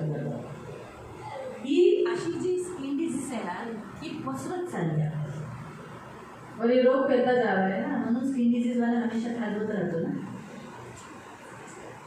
सतत खाजवत असतो, त्याला खाजवल्यावर जरा बरं वाटतं. मग तसंच असतं, जोपर्यंत तो बोलत नाही तोपर्यंत ते त्याला बरं वाटत नाही. असंच होतं, कधी जाईल म्हणून लक्षात ठेवा. हां तो वाचा. आपल्या शेजाराची गुप्तपणे चहाडी करण्याचा मी विध्वंस करीन. हाँ, परमेश्वर हमें यहाँ वार्निंग देता है. हिंदी वाले पढ़े कि अपने पड़ोसी के बारे में, अपने भाई के बारे में, अपने कलीसिया में आने वाले व्यक्ति के बारे में जब भी तो कोई चुगली करेगा, उसके बारे में बुरी बात करेगा, उसके भेद को खोलेगा, उसके गुप्त पाप को खोलेगा, तो मैं उसे सत्यानाश कर दूंगा. आपको समझ में आए? इसलिए बी केयरफुल. जब आप कोई भी आपके सामने अपने पापों को खोलता है आपके सामने, है ना, तो आप कोई भी आपके पास आते हैं ना, क्योंकि बाइबल में लिखा है एक दूसरे के सामने अपने पाप, तो फिर वो कबूल करने के बाद अरे असं आहे का, मला तर लय चांगला वाटला होता निवृत्ती. निवृत्ति मुझे बहुत अच्छा लगा था. अरे तुला माहिती आहे का निवृत्ती कैसा है? और तुझे मालूम है निवृत्ति कैसा है? ये उघड करून इन बातों को आप इन भेदों को खोलो. कभी कभी परमेश्वर आपको ये भी दिखाता है, कभी कभी कोई लोगों के पाप आपके सामने सचमुच में आपको बताते हैं, उन्होंने नहीं भी बताया तो भी उनके पाप आपके सामने प्रकट हो जाते हैं. आणि कधी कधी देव आपल्या लोकांची पापं दाखवतो, जरी त्यांनी नाही सांगितलं तरी देव आपल्याला दाखवतो. वो आपको क्यों दिखाता है मालूम? तो तुम्हाला का दाखवतो? क्योंकि आप बलवान हो उस व्यक्ति से और वो व्यक्ति उस पाप में निर्बल है. आणि तुम्ही बलवान आहात त्या व्यक्तीपेक्षा तो व्यक्ती त्या पापामध्ये निर्बळ आहे. प्रभु चाहता है कि आप उस व्यक्ति के लिए जो पाप वो कर रहा है उस व्यक्ति के लिए आप प्रेयर करो. आणि प्रभूची इच्छा आहे की तो व्यक्ती जे पाप करतो त्या व्यक्तीसाठी तुम्ही प्रार्थना करावी. हाँ, ताकि उस निर्बलता से, उस पाप से वो बाहर निकले. का कारण की त्या निर्बलतेमधून त्या पापामधून त्या व्यक्तीने बाहेर निघावं. तो इसीलिए आपको क्या करने से बहुत आप लोग बहुत एक बार प्लेटफॉर्म पे जाते हो और यहाँ से प्रार्थना खत्म होने वाले कुछ लोग प्लेटफॉर्म पे तंबाकू चोलते रहते आप देखते हो. आणि खूप सारे लोक प्लॅटफॉर्मवरती जातात. इथून प्रार्थना संपल्याच्या नंतर तिथं खूप सारे लोक आहेत ख्रिस्ती जे तंबाखू चोरताना तुम्हाला दिसतात. तो आपको दिखाई दिया, किसी को नहीं दिखाई दिया, लेकिन आपको दिखाई दिया ना, फिर आपको प्रभु क्या बोलता है, आप उसके लिए प्रेयर करो उस कमजोरी से बाहर निकलने के लिए. आणि कोणा दुसरा नाही दिसत, तुम्हाला दिसत तर देव तुम्हाला सांगतो की तुम्ही त्या व्यक्तीने त्या कमजोरीतून बाहेर निघण्यासाठी प्रार्थना करा. मी ना प्लॅटफॉर्मवर निवृत्तीला तंबाखू चोरताना हां मी तुला सांगितलं बोलू नका. नाही प्रार्थना करायला मी तुला बोलली, तू प्रार्थनेची योद्धा आहे म्हणून मी तुला सांगितलंय. कळलं? मी करेल प्रार्थना पण तू पण बोला. ये गलत है. आणि असं करणं चुकीचं आहे. भले वो प्रेयर वॉरियर है आणि भले ही प्रार्थनेची योद्धा आहे तो भी आप उसे नहीं बता सकते, लेकिन आपको प्रभु ने आपके ऊपर प्रकट किया तो आपको क्या करना है, आपको प्रभु ने कहा है उसके लिए प्रेयर करो. आप किसी और का सपोर्ट लेना है ये प्रभु नहीं कहता है. प्रभु अगर चाहता है कि वो भी प्रेयर करे तो प्रभु उसको भी दिखाएगा. आपको समझ में आ रहा है? प्रभु उसको भी बताएगा ना. जो प्रभु निवृत्ति को बोला नहीं, जो प्रभु ने मुझे बताया वही प्रभु इसको भी बताएगा. आणि ज्या देवाने तुम्हाला लोकांची पापं सांगितली तर ज्यांची तुमची इच्छा की ज्यांनी प्रार्थना करत देव त्यांना पण पापं सांगेल. हाँ, तो हमें जाके उसको बोलने की कोई जरूरत नहीं है. तर आपण जाऊन एकमेकांना बोलायची काही गरज नाही. प्रभु ने मुझे दिखाया मैं प्रेयर करना है, उसको दिखाया उसने प्रेयर करना है. आणि देवाने तिने दाखवलं त्यांनी प्रार्थना करायची, मला दाखवलं मी प्रार्थना करायची. कहने का उद्देश्य परमेश्वर हमें कभी कभी ऐसी बातें इसलिए दिखाता है ताकि हम उस निर्बल व्यक्ति के लिए जो प्रभु से बहुत प्यार करता है उसमें से वो बाहर निकले और उसे प्रेयर की जरूरत है, इसलिए हम प्रेयर करें उस समय. आणि प्रभू आपल्याला दाखवतो तब तक जब तक उसमें से वो मुक्त हुआ दिखाई नहीं देता. आणि प्रभू त्या व्यक्तीवरती प्रेम करतो, परंतु त्याच्या निर्बलतेसाठी प्रभू काय सांगतो आपल्याला, आपण प्रार्थना करावी त्या व्यक्ती त्यातून बाहेर निघावं. आणि जोपर्यंत प्रार्थना करावी जोपर्यंत आपला तो व्यक्ती पापापासून मुक्त झाला. और एक दिन ऐसा होगा कि आपको दिखाई देगा कि वो व्यक्ति वैसा नहीं कर रहा है या फिर वो गवाही देगा या आपको सुनने में आएगा, तब आपको जाके उधर मत बोलो मैं ही तेरे लिए निवृत्ति प्रार्थना की थी, मैंने तेरे को देखा था उधर ऐसा करते समय मैं ही थी वो तेरे लिए प्रेयर की. आणि वो बताने की क्या जरूरत है? तुमच्या प्रार्थनेच्या द्वारे देव त्याला एक दिवस त्याच्यातून बाहेर काढून व्यक्ती तो बदल चांगला बना साक्ष पण देईल. पण तिथे जाऊन बोलू नका, आपली स्तुती करू नका की मीच प्रार्थना केली म्हणून तुम्ही आता बदलते. हाँ, आपको समझ में आया? ये भी एक गंदी आदत है हमारे अंदर आणि ही पण चुकीची सवय आहे आपल्यामध्ये. कि हम जाकर उस व्यक्ति को जाकर बोलते हैं कि मैंने ही तेरे लिए किया। आणि जाऊन त्या व्यक्तीला सांगतो आपण की मीच तुझ्यासाठी हे केले नहीं, सगळं. प्रभु ने सब कुछ किया। आणि प्रभू सर्व काही बाइबल करतो. हमें करंथियों की पुस्तक में बताता है कि पौलुस ने बीज डाला, अपुल्लोस ने पानी डाला, लेकिन बढ़ाया किसने? तो इसलिए कोई भी मैं पौलुस का, मैं अपुल्लोस का नहीं करे। आणि बायबल आपल्या करंथिकांच्या पत्रामध्ये सांगते की पौलाने लावला आणि अपुल्लोसाने पाणी घातलं, पण तो देव वाढवत गेला. म्हणून आपण कोणी असे भेदभाव करू नये की मी पौलाचा मी मैंने अपुल्लोस. प्रार्थना किया, लेकिन छुड़ाया किसने? हाँ, तो महिमा किसको? तो उसने महिमा किसको दी? तो फिर हम क्यों चोरी करें? हम जाके क्यों बोले कि मैंने तेरे लिए प्रार्थना किया? मतलब यानी तुझे परमेश्वर ने नहीं, मेरी प्रार्थना ने तुझे छुड़ाया, आणि स्वतः देवाची गौरव स्वतःला घेऊ नका. है ना? तो इसलिए बी केयरफुल। आज प्रभु हमसे कहता है हमारे मुंह को हमें बड़े संभल कर और प्रॉपरली शब्द निकाल कर बात करना है। आणि आज आपल्या देव चेतवणी देतो की आपल्या तोंडाला आपल्याला सांभाळायचं आहे आणि व्यवस्थित शब्दच आपल्या तोंडातून काढायचे आहे. पढ़ेंगे वो अभी भजन संगीता में है तो Psalm 141 verse 3। आपण वाचू स्तोत्रसंहिता 141 संख्याचं वचन 3. हे परमेश्वरा, माझ्या मुखावर पहारा ठेव, माझ्या वाणीचे द्वार सांभाळ. हाँ, क्या लिखा है? मेरे मुख पर पहरा बिठा, मेरे होठों के द्वार की रखवाली कर। क्यों? ये बड़ी जरूर की बात है कि हमारे मुंह से कोई भी अभद्र भाषण या ऐसा कुछ का भाषण या गंदी बात हमारे मुंह से निकलना शोभा नहीं देती है। आणि आपण ख्रिस्ती असल्याच्या नात्याने आपल्या तोंडातून घाण गोष्ट, कुचकं भाषण किंवा वाईट गोष्टी निघणं शोभा देत नाही. हाँ, किसी की भी बारे में या अपने खुद की भी बारे में। कोणाच्याही बद्दल किंवा स्वतःच्या बद्दल सुद्धा. तो इसी वचन को थोड़ा यहाँ हम रुक कर अभी हम वापस जुने करार में आएंगे, लेकिन हम थोड़े से नए करार में जाएंगे। हम निकालेंगे इफ्सियों की पुस्तक, आपण जाऊ इफ्सिकरांस पत्र, एफिशियंस, इफ्सिकरांस पत्र उसका हम पढ़ेंगे 29 अध्याय. चौथा अध्याय। इफ्सिकरांस पत्र अध्याय 4. एफिशियंस चैप्टर 4 वर्स 29। इफ्सिकरांस पत्र अध्याय 4 त्याचं 29. तुमच्या मुखातून कसलेच कुचके भाषण न निघो. हाँ, तुम्हारे मुंह से कोई गंदी बात मुंह से न निकले। क्यों नहीं निकले? क्योंकि हम इस मुंह से परमेश्वर की स्तुति, परमेश्वर का नाम लेते हैं। यहाँ आप कुछ रखो और याकूब की पत्री में जाएंगे। मला काहीतरी किंवा आणि याकोबाच्या पत्रामध्ये जाऊ. याकूब की पत्री में जाएंगे याकोबाच्या पत्रामध्ये जाऊ. और तीसरा अध्याय तिसरा अध्याय और उसका 9-10। त्याचं वचन 9 आणि 10. हमारे मुंह से कोई भी अशुद्ध निंदा या किसी मसीह भाई बहन की बुराई हम मुंह से क्यों नहीं निकाले? उसका वचन हम याकूब की पत्री अध्याय 3 उसका 9 और 10।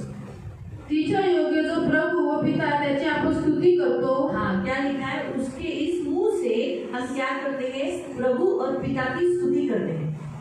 हम क्या करते हैं? प्रभु और पिता की स्तुति करते हैं। हम क्या बोलते हैं? प्रभु तू कितनी चांगला है, तू कितना अच्छा है, मेरा प्यार है तू, प्रभु तू कितना मिराकल्स करता है तेरे से। हम इस मुंह से प्रभु की स्तुति करते हैं, बराबर है? और फिर आणि देवाच्या प्रतिमेप्रमाणे केलेल्या माणसाला तिच्याच योग्य शापही देतो. और उसी मुंह से जो मनुष्य जो आप परमेश्वर के स्वरूप में रचे गए। अभी तो आप कौन हो? हाँ, अभी आप कौन हो? अरे डर के क्यों बोलते? गलती होने तो मैं थोड़ी काटी से मारने वाली हूँ। कौन हो? मसीह हो। तो अगर मैं आपकी निंदा करती हूँ, आपके पीठ पीछे बोलती हूँ, तो मैं किसकी निंदा कर रही हूँ? आप किसके स्वरूप में रचे गए हो? तो फिर आपके बारे में गलत बोलना, आपकी तारीफ करना अच्छा है, आणि तुझी स्तुती करणं चांगलं आहे. पीठ पीछे बोलना अच्छा है, आणि तुझ्या पाठीमागून तुझी स्तुती करणं चांगलं आहे. मालूम है? आपके पीठ पीछे तारीफ करना बहुत अच्छी बात है, आणि तुझ्या पाठीमागं स्तुती करणं खूप चांगली गोष्ट आहे. लेकिन आपके पीठ पीछे बुरा बोलना मतलब मनुष्य, आप जो मनुष्य परमेश्वर के स्वरूप में रचे गए हो, तब क्या हो जाता है?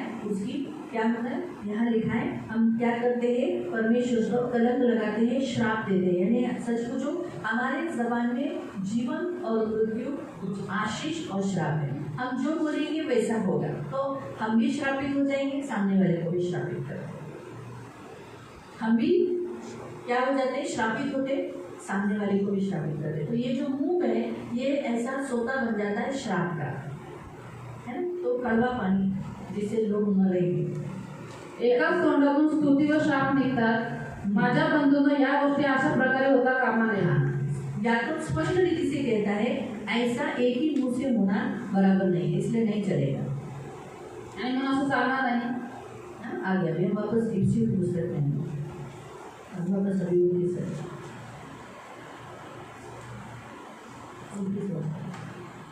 पण गरजेप्रमाणे उन्नती करता। हाँ, आवश्यकता के अनुसार जो उन्नति हो ऐसे शब्द और सुनने वालों पर अनुग्रह हो ऐसे शब्द निकालना चाहिए। उन्नती करता जे चांगले तेच मात्र निघो। आप लोग कौन से लोग हो? आणि तुम्ही लोक कोणते लोक आहात? हाँ, मसीह लोगों को एक परमेश्वर ने क्या बोला, पुकार के बोला है, आप कौन हो? आणि ख्रिस्ती लोक कोण आहेत?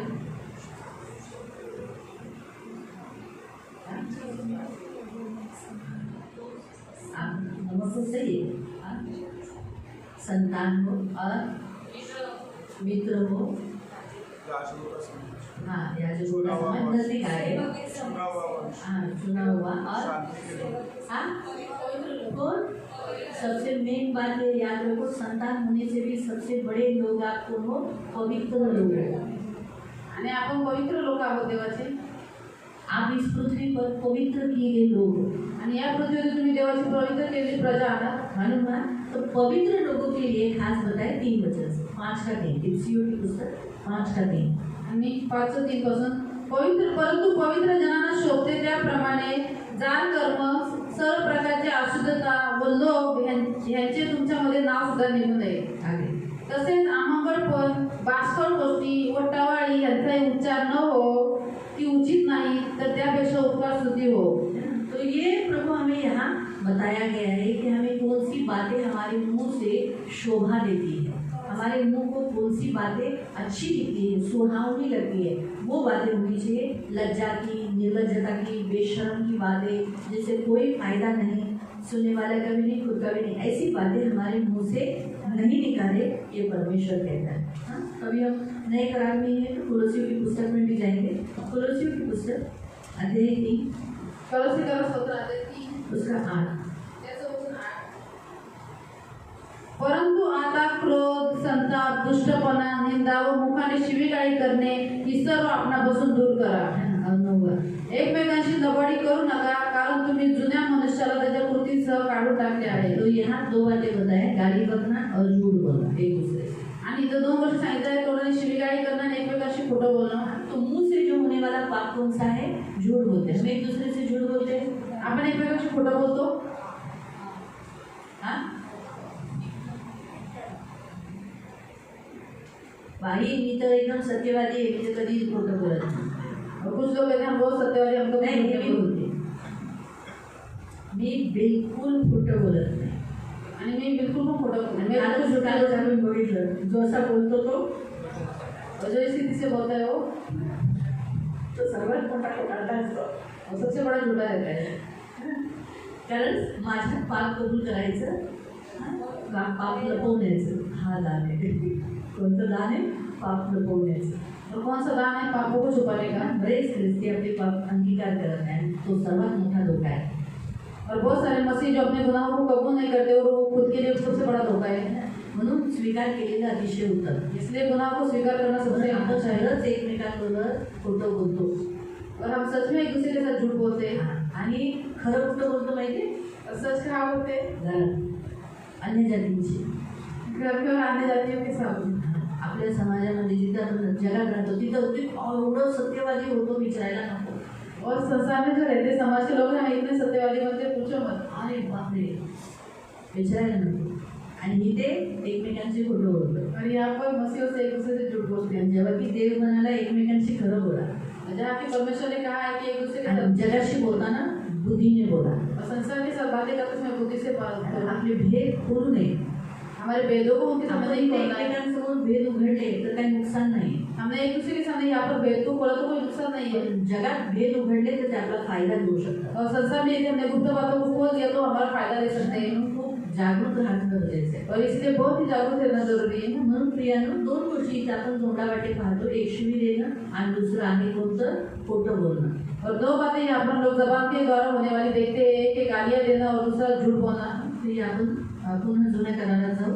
फिर से आपण प्रोव्हर्ब्स हम पढ़ेंगे, प्रोव्हर्ब्स अध्याय 17 उसका 9. हम लोग पढ़ेंगे नीति वचन अध्याय 17 उसका प्रोव्हर्ब्स 17 नीति सूत्रे अध्याय 17 और उसका 9. आणि त्याचं वचन 9. जो इतरांच्या अपराधावर झाकण घालतो तो प्रेमाची वृद्धी करतो, जो गत गोष्टी भोगत बसतो त्याला मित्र आणतात. जो बारंबार वही बात करता है, वही बातें दोहराता है, ये बारंबार वही है. देखा मेघा, तेरे साथ ऐसे किया था ना इस समय, अरे मेघा इस समय तेरे साथ ऐसे किया था ना, मेघा इस समय तेरे साथ ऐसे किया था ना. अभी वो भूल गई, फिर भी मुझे बार बार याद दिलाकर मैं क्या करूँगी, इस समय उसमें दुश्मनी पैदा करूँ. इस समय तेरे साथ इसने ऐसे किया था ना. आपको समझ में आ रहा है? तो इसीलिए प्रियो, आज के हमारे जो सूक्ष्म जो छुपा हुआ पाप है, आणि आपले जे आतमध्ये छोटे छोटे लपलेले पाप आहेत, हम बातचीत करते समय या फिर पीछे बात करते समय हम किसी की भी बुराई न करें. अगर आपको कोई भी बात करना है, उस व्यक्ति के सामने बात करें. आणि आपण कोणाशी बोलताना कोणाबद्दल वाईट बोलू नये. तुम्हाला जे काय बोलायचं त्या व्यक्तीच्या तोंडावरती बोला. उसी बहाने से वो सुधर तो जाएगा. आणि याच बहाण्यात तो सुधरून तरी और जाईल. मैं आपको बता दी, आप अगर मुंह पर बोलोगे ना, तुम्ही जर तोंडावर बोलाल ना, आपसे ऐसे बोलने वाले लोगों से लोग अक्सर दूर रहते हैं. आणि असं तोंडावर बोलणाऱ्या लोकांपासून लोक लांब राहतात उनसे क्या करते हैं, कोसों दूर रहना चाहते हैं. आणि त्यांच्यापासून डिस्टन्स ठेवतात. आज प्रभु हमसे इस सूक्ष्म पाप के लिए माफी मांगना चाहता है. आज प्रभु ने हमें अवसर दिया है, टाइम दिया है. हमारे भी मुँह से बहुत सारी निंदाएं बुराई हुई है. आज हम चाहते हैं कि हम इस फोटो से प्रभु की स्तुति करते, प्रभु की महिमा करते, प्रभु का नाम ऊंचा करते. लेकिन इस फोटो से हम बहुत सारी निंदा करते, एक दूसरे के बारे में बोले हैं, बातचीत किया है, दोष लगाया है, निंदा किया है, ऐसे शब्द निकाले जो हमारे मसीह होने के नाते हमारे बोलों को शोभा नहीं देता है. आणि या जिभेच्या द्वारे आपण देवाची स्तुती करतो, पण याच्याद्वारे आपण देवाच्या लोकांना श्राप देतो, त्यांची निंदा करतो, जो दोष लावतो. खूप साऱ्या अशा वाईट गोष्टी आपण केलेल्या आहेत ज्या ख्रिस्ती असल्याच्या नात्याने आपण नाही करायला पाहिजे होतं. तो इसीलिए हमें आज प्रभु के सामने माफी मांगना आणि म्हणून आपल्याला देवाच्या समोर क्षमा मागायची आहे. करेंगे. प्रभु मेरे मुंह को पहला बिठाना, आणि प्रभू माझ्या तोंडावरती पहारा ठेव. मेरे मुंह को चौकसी करने के लिए और अच्छे शब्द निकालने के लिए मदद करना. आणि माझ्या तोंडाची चौकशी करण्यासाठी आणि चांगले शब्द काढण्यासाठी मला मदत करा. बाइबल में लिखा है यहूदा की पत्री में मिकाएल शैतान से बात करते समय भी, आणि बायबलमध्ये यहूदाच्या पत्रामध्ये दिले आहे की ज्यावेळेस मिकाएलचा शैतानाशी वाद झाला मोशेच्या शरीर संबंधाने, तो भी उसने कोई ऐसा अपशब्द नहीं निकाला जबकि उसके पास अथॉरिटी था, लेकिन फिर भी उसने वैसे कोई बातें नहीं निकाली. तरी त्याने त्याच्या तोंडातून त्याला दोष नाही लावला, निंदा नाही केली. जेव्हा की मिकाएलला अधिकार होता तरी सुद्धा यहूदाचे पत्र 1 अध्याय त्याचं एकच अध्याय आहे, 8 और 9. त्याचं वचन 8 आणि 9 10 तक पढ़ेंगे. लेकिन मैं आपको बताती हूँ कि ये हुआ तो जब मूसा मर गया पहाड़ के ऊपर, तो शैतान उस बॉडी को लेने के लिए मांग कर रहा था और वो मिकाएल से लड़ रहा था कि मुझे ये बॉडी दे दे. आणि ज्यावेळेस मोशे मेलेला होता डोंगरावरती, त्यावेळेस शैतान त्याच्याजवळ आला त्याचं शरीर घेण्यासाठी. आणि तो मिकाएलशी युद्ध करत होता की हे शरीर मला दे म्हणून. शैतान की बड़ी योजना थी कि कैसे भी मूसेस का शव मिल गया तो फिर क्या करेगा, उसकी कब्र हो जाएगी. फिर कब्र पे सारे इस्राएली लोग जाएंगे क्योंकि मूसेस के द्वारा बड़े बड़े चिन्ह चमत्कार हुए. फिर इस्राएली लोग यहोवा को पास जाने के बजाय किधर जाएंगे, कब्र पे जाएंगे और कब्र पे जाकर कहेंगे मोसेस मेरे पति ने मुझे बहुत मारा, छोड़ दिया. फिर वहाँ उस कब्र से चमत्कार करेगा शैतान और फिर उसका पति बदल जाएगा. फिर वो स्त्री सबको जाके बोलेगी कब्र पे जा, प्रार्थना कर, मुझे सुनता है. और ये प्रभु नहीं चाहता, क्योंकि सारे जो चमत्कार हुए थे वो परमेश्वर ने किए थे. भले मोसेस के द्वारा हुए लेकिन किए किसने थे, परमेश्वर. और परमेश्वर चाहता था यहूदी लोग, इस्राएली लोग परमेश्वर से प्रार्थना करें, ना कि मोसेस से. परमेश्वर बिल्कुल नहीं चाहता किसी और की मध्यस्थी के द्वारा इस्राएली लोग उसके पास आए. इसलिए परमेश्वर ने एक मध्यस्थ रखा, वो भी यीशु. आज हम यीशु के द्वारा परमेश्वर के पास जा सकते, लेकिन किसी दूसरे के द्वारा, किसी दूसरे नाम को परमेश्वर नहीं जाता. आपको समझा? तो ये बड़ा शैतान का बड़ा प्लानिंग था, बड़ा प्लान. इसलिए वो कर रहा था. और आपको मालूम है मिकाइल कौन था? आणि मिखाईल कोण होता? लड़ने वाला है ना, स्वर्गदूत था। फिर उसने कहा दे, है ना, रोक के रखा था। अच्छा हो गया उस समय जिब्राइल को नहीं भेजा परमेश्वर ने। 21 दिन तक फिर क्या हुआ, डैनियल को उपवास करना पड़ा। 21 दिवस डॅनियल उपवास करावा आखिर लागला। में मिकाइल आया शेवटी मिखाईल आला और उस फारस के राजा को जो अड़ा रहा था उसको दूर किया। यानी शैतान किसको डरता है? मिकाइल के सामने उसका हाथ रहता है। लेकिन हम मिकाइल से भी प्रेयर नहीं कर सकते। मिकाइल स्वर्गदूत आ जाओ नहीं बोल सकते। हम कोई स्वर्गदूत की प्रार्थना नहीं कर सकते। आपण कुठल्याही स्वर्गदूताच्या नावाने प्रार्थना नाही हम करू शकत। परमेश्वर को कह सकते प्रभु तेरा दूध भेज, आपण देवाला सांगू शकतो की देवा तुझं दूध पाठव मार्ग तैयार कर, आणि मार्ग तयार उस कर दूध से बचा, आणि त्या तेरे जीवन दुष्टांना दूतों का पहरा रख। तुझ्या दिव्यदूताचा पहारा तो ठेव। प्रभु के हाथ में किसको भेजना है? देवाच्या हाताने कोणा आपके पाठव? पास बहुत स्वर्गदूत है, प्रभूकडे खूप स्वर्गदूत हम आहेत। क्यों मिकाइल की आशा रखें? आपण का मिखाईलचीच आशा ठेवावी? है ना, परमेश्वर ने जब लूसीफर को यानी शैतान को जब ही बांधा तो एक स्वर्गदूत, वहाँ लिखा है कि मिकाइल, उसे एक स्वर्गदूत आया, उसे बांधा और अतः गड्ढे में डाला। आणि एक स्वर्गदूत त्याला बांधला, त्याला आलोलमात तो टाकलं। मतलब आज शैतान की अवतार और उसका ताकत क्या है? एक स्वर्गदूत जो साधारण स्वर्गदूत भी उसे बांधेगा और अतः गड्ढे में डालेगा। आपको समझ में आया? जो प्रमुख स्वर्गदूतों में उसका स्थान था, प्रमुख स्वर्गदूतों में मिकाइल, लूसीफर, गिब्राइल, आज उस स्थान से वो गिरने के कारण आज एक साधारण स्वर्गदूत जो वो भी उसे बांध सकता है और अतः गड्ढे में डाल सकता है। आणि प्रधान स्वर्गदूताच्या स्थानावरून शैतान पडल्यामुळे आज एक साधारण स्वर्गदूत त्याला पकडू शकतो, बांधून त्याला आलोलमात टाकू शकतो। इसीलिए जब उनमें बातचीत हुई, आर्ग्यूमेंट हुआ मिकाइल में और इसमें लूसीफर में, शैतान में, आप पढ़ेंगे 8वें वचन से। तसेच हे देखील विषय स्वप्नात देहाला विटाळवतात आणि प्रभू तो तुच्छ लेखतात व थोरांची निंदा करतात। आद्य देवदूत मिखाईल याने जेव्हा मोशेच्या शरीर संबंधाने सैतानाला विरोध करून त्याच्याशी वाद घातला, तेव्हा त्याला दोषी ठरवून त्याची निंदा करण्यास तो धजला नाही, तर प्रभू तुला धमकाव एवढेच तो म्हणाला। उसने निंदा नहीं की, गाली गलौज नहीं किया, उसने क्या किया? प्रभु तुझे डांटे, फिर 10वें वचन है। तथापि ज्या गोष्टी यांना समजत नाही त्यांची हे निंदा करतात आणि ज्या गोष्टी बुद्धिहीन पशुप्रमाणे यांना स्वभावता समजतात त्यांच्या योगे हे आपला नाश करून घेतात। है ना, तो यहाँ निंदा करने वाले 10वां वचन बड़ा इम्पोर्टेंट है, फिर से उस पर थोड़ा थोड़ा धीरे धीरे बात पढ़ेंगे। तथापि ज्या गोष्टी यांना समजत नाही त्यांची हे निंदा करतात। तो जो बातें हमें समझती नहीं उनके बारे में पीठ पीछे निंदा करना, यानी जो मसीह है उनके विषय पर पीठ पीछे बात करना ये गलत है। फिर आणि ज्या गोष्टी बुद्धिहीन पशुप्रमाणे यांना स्वभावता समजतात, पशुहीन जिसको बुद्धिहीन नहीं, जिसको दिमाग नहीं, तो जो निंदा पीठ पीछे करते हैं वो भी उस समय क्या हो जाता है? पशु के समान बुद्धिहीन हो जाता है और अपने आप को क्या कर देता है? नष्ट कर देता है। जैसे हमने साल 141 में पढ़ा था, नहीं 101 में पढ़ा था कि जो निंदा करते हैं, अभद्र भाषण बोलते हैं, पीठ पीछे बोलते हैं, मैं उन्हें नष्ट करूँगा, है ना। तो इसीलिए प्रियो आज हमें इस 13वें दिन में प्रभु से माफी मांगनी है। मग प्रिय 13व्या दिवशी आला प्रभूकडे क्षमा मागायची आहे। और उसके बाद आज हम देखेंगे, बताती हूँ, आपके जीवन में फाइनेंशियल क्राइसिस है क्या, यानी आर्थिक समस्या, आणि तुमच्या जीवनामध्ये काही आर्थिक समस्या आहेत का? तो आज हम 13वें दिन में आए, तो मैं आपको बताती हूँ बाइबल में रेवलेशन में 13वें अध्याय में अगर आप पढ़ोगे तो एंटी क्राइस्ट आने का वहाँ बताया गया है 13वां अध्याय रेवलेशन में। आणि प्रकटीकरणाच्या 13 मध्ये ख्रिस्त विरोधी येण्याचे तिथं त्याची माहिती दिलेली आहे। हाँ, कि वो आएगा 666 नंबर आप आता है, लेकिन वो आने से पहले फाइनेंशियल क्राइसिस वहाँ हो गए। आणि तो यायच्या पहिले आर्थिक टंचाई होईल। हाँ, वहाँ सारे पैसों का पैसा बंद हो जाएगा आणि पैसे बंद होऊन जातील। तो वहाँ से क्या लेन देन होगा? वो नंबर जो 66 नंबर, और उस समय सोना चलेगा, लेन देन में सोना चलेगा, आणि त्यावेळेस सोन्याच्या द्वारे व्यवहार होईल, इसलिए सोना बढ़ता जाएगा, सोने का भाव बढ़ता ही जाएगा। आणि म्हणून सोन्याचा भाव वाढत जाईल। इन दिनों में सोना बढ़ता जाएगा, लेकिन हमारी प्रार्थना करते करते सोने का भाव एक दिन कम प्रभु करेगा। जब कम हो जाएगा तो आप जरूर खरीदी करो।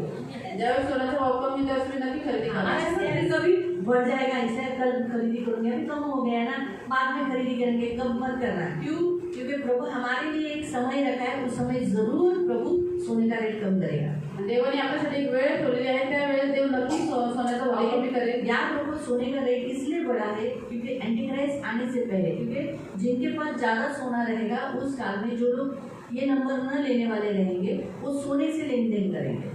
ज्यांच्याकडे जास्त सोनं असेल, जे लोक नंबर घेणार नाही ते सोन्याच्या द्वारे व्यवहार करतील, वो लेन देन, क्योंकि पैसा तो नहीं रहेगा। धीरे धीरे आप जो ये कॉइन बिल सब बंद होने वाले, आप भरोसा मत रखो कि आगे जाके 500 का नोट, 200 का नोट, 100 का नोट। धीरे धीरे ये जो बड़े बड़े ट्रांजैक्शन होते हैं ना, गड्डी 1 लाख का इसको देना, वो धीरे धीरे बंद हो जाएगा। सब ऑनलाइन ही आपको करना पड़ेगा। आणि हळूहळू हे जे मोठे ट्रान्झॅक्शन ते बंद होते, तुम्हाला सगळं ऑनलाईन करायचं। भाजी खरीदी करने के लिए आप आपके हाथ में 100-200 का नोट कॉइन रखा रहेगा, 10 रुपया 20 रुपया, फिर धीरे धीरे वो भी बंद करेगा। हळूहळू सगळं चलन बंद होऊन जाईल और ऑनलाइन ट्रांजैक्शन ज़्यादा चलेगा। फिर सिर्फ बाहर गाँव में आज देखो ज़्यादा करके ऑनलाइन ही ट्रांजैक्शन आणि बाहेर गावामध्ये सगळं ऑनलाईनच आहे। वो आपको अनपढ़ हो कोई भी हो, वो आखिर में बात में सीख जाएगा। ते अशी मला मोबाईल चालवता येत नाही ते बरोबर, कारण पैसेच नाही काढायचे कसे ते शिकूनच घेणार, सीखना ही पड़ेगा, त्यांना शिकावंच लागेल। वो आगे जाके सीखेंगे। तो इसीलिए जो बुद्धिमान आदमी लोग होते हैं वो लोग सोना, जो जिन्हें आगे जाके, अभी हमको तो इसकी जरूरत नहीं है कुछ भी, हम थोड़ी रहने वाले, हम तो रैप्चर हो जाएंगे ना, हमें तो कोई इसकी समस्या नहीं है, प्रभु की स्तुति हो। लेकिन जो लोग यहाँ रहने वाले हैं उनको मालूम है, होता है तो आप ऐसा सोचते हैं कि सिर्फ मसीह को ये ज्ञान है, नहीं, जो लोग मसीह को नहीं जानते लेकिन उन्हें भी प्रभु का और बहुत सारी बातों का ज्ञान है, उनको मालूम है एक ऐसा वर्ल्ड आने वाला है, एक ऐसा काल आने वाला है जब करेंसी नहीं रहेगी लेकिन गोल्ड चलेगा। त्यांना माहिती आहे की असा वेळ येणार आहे ज्यावेळेस चलन सगळं बंद होऊन जाईल, पण तो सोन्याच्या द्वारे व्यवहार होईल। हाँ, इसीलिए तो 13वें अध्याय में वही बताया गया है। 13व्या अध्यायामध्ये हे सांगितलेलं आहे। तो इसीलिए फाइनेंशियल क्राइसिस ये एंटी क्राइस्ट के लक्षण है, आणि म्हणून आर्थिक टंचाई हे ख्रिस्त विरोधीचे लक्षण आहे। हाँ, तो इसीलिए आज हम 13वें अध्याय में के अनुसार आज हमारे फाइनेंशियल जो क्राइसिस है, तो वो आज हम बंधन तोड़े, आणि 13व्या अध्यायानुसार आपले जे आर्थिक टंचाई आहे त्याचे बंधन आपण तोडू, ताकि हम मसीह लोग हमारे जीवनों में फाइनेंशियल क्राइसिस नहीं होने चाहिए। आणि आपण ख्रिस्ती आहोत, आपल्या जीवनामध्ये काही आर्थिक टंचाई नसावी। प्रभु ने कहा है तुम्हारे पास सदा रहे, यानी हमारे पास हमेशा रहेगा। कभी क्यों रहेगा? क्योंकि किसी ने मांगा तो हमारे पास देने के लिए होना चाहिए, इसीलिए हमारे पास रहे, ऐसा प्रभु का ब्लेसिंग है। आणि प्रभूचा आशीर्वाद आहे की तुमच्याजवळ सर्वदा असेल, का असेल, कारण की तुम्ही जर मागितलं तर त्याला देण्यासाठी तुमच्याकडे असावे। तो ये प्रभु की ब्लेसिंग है, हा प्रभूचा आशीर्वाद आहे। और वही आज हम मांगेंगे इस 13वें अध्याय में, आणि तोच आशीर्वाद आपण 13व्या दिवशी मागू। हालेलुया। तो पहले हम क्या करेंगे? प्रभु से माफी मांगेंगे, प्रभु को कहेंगे प्रभु मुझे क्षमा कर, सच बात है मैंने तेरे स्वरूप में रचे गए इंसानों की निंदा की, बुराई की, मुझे माफ करना, इस मुँह से बहुत गलत बातें निकली हैं, झूठ भी निकले हैं, माफ कर दे, मुझे क्षमा कर। हाँ, उसने किया मत बोलो, आपके लिए आप प्रभु से मांगो। मैं मेगा के लिए माफी नहीं मांगूंगी, आपके लिए नहीं माफी मांगूंगी, मुझे उस समय जब मैं प्रभु के सामने मेरे लिए मांगूंगी। आणि स्वतःसाठी आपल्या क्षमा मागायची, लोकांच्या गोष्टीसाठी नाही मागायची। तो आप अपने लिए माफी मांगो, प्रभु को कहो प्रभु में मेरे से ये गलती हुई और मुझे सचमुच एक ऐसा कोड लग गया है कि अब वो बढ़ रहा है, स्किन डिसीज हो गई, अब ऐसा हो गया कि कुछ बात मालूम हो गई तो कब मैं निकालूँ, ऐसा हो गया है, मेरे मुँह को ताला नहीं है, पचता नहीं है, ऐसा नहीं है, मुझे भी संभाल कर मुँह को ताबा पहला बिठा, अगर मुझे कुछ बात मालूम हुई तो उसे मैं अपने मुंह तक रखूँ, अंदर तक रखूँ, तेरे सामने गिड़गिड़ा के उस विषय के लिए प्रयत्न करूँ। मग देवाकडे प्रार्थना करायची की देवा माझ्या मुखावरती पहारा ठेव। करेंगे, माफी मांगेंगे, भाव में माफी मांगेंगे।